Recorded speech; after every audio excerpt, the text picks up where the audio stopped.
സംസ്ഥാനത്ത് ചരിത്ര വിജയം നേടിയെങ്കിലും ഉപമുഖ്യമന്ത്രി സ്ഥാനം ആവശ്യപ്പെടേണ്ടെന്ന നിലപാടിലാണ് മുസ്ലിം ലീഗ്. അർഹമായത് UDF എല്ലാ കാലത്തും നൽകിയിട്ടുണ്ടെന്ന് പാണക്കാട് സാദിഖ് അലി ശിഹാബ് തങ്ങൾ ന്യൂസ് മലയാളത്തോട് പറഞ്ഞു.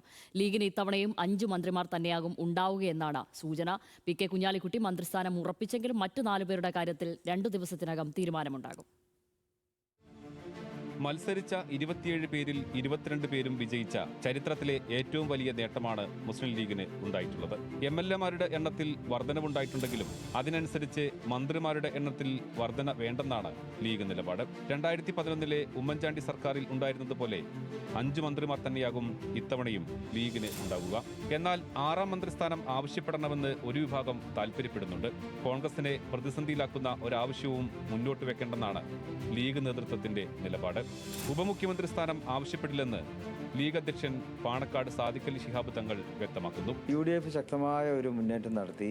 അതിൻ്റെ അടിസ്ഥാനത്തിൽ മറ്റ് തീരുമാനങ്ങളൊക്കെ ഇനി അവർക്ക് UDF-ന് എളുപ്പം എടുക്കാവുന്നതാണ്. അതിൽ ഒരു പ്രയാസമൊന്നും ഉണ്ടാകുമെന്ന് എനിക്ക് തോന്നുന്നില്ല. കോൺഗ്രസ് ഒക്കെ വളരെ പക്വമായിട്ടുള്ള സമീപനം തന്നെയായിരിക്കും ആ കാര്യത്തിൽ ഉണ്ടാക്കുക. UDF ഘടകകക്ഷികളൊക്കെ തന്നെ അതിനോടൊപ്പം ചേർന്ന് നിൽക്കുകയും ചെയ്യും.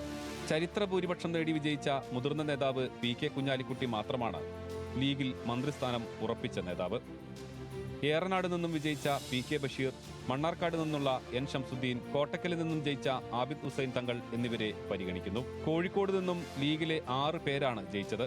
അതുകൊണ്ട് തന്നെ മുതിർന്ന നേതാക്കളായ പാറക്കൽ അബ്ദുള്ള അല്ലെങ്കിൽ MA റസാഖ് എന്നിവരിൽ ഒരാളെ മന്ത്രിസ്ഥാനത്തേക്ക് പരിഗണിക്കാനും സാധ്യതയുണ്ട്.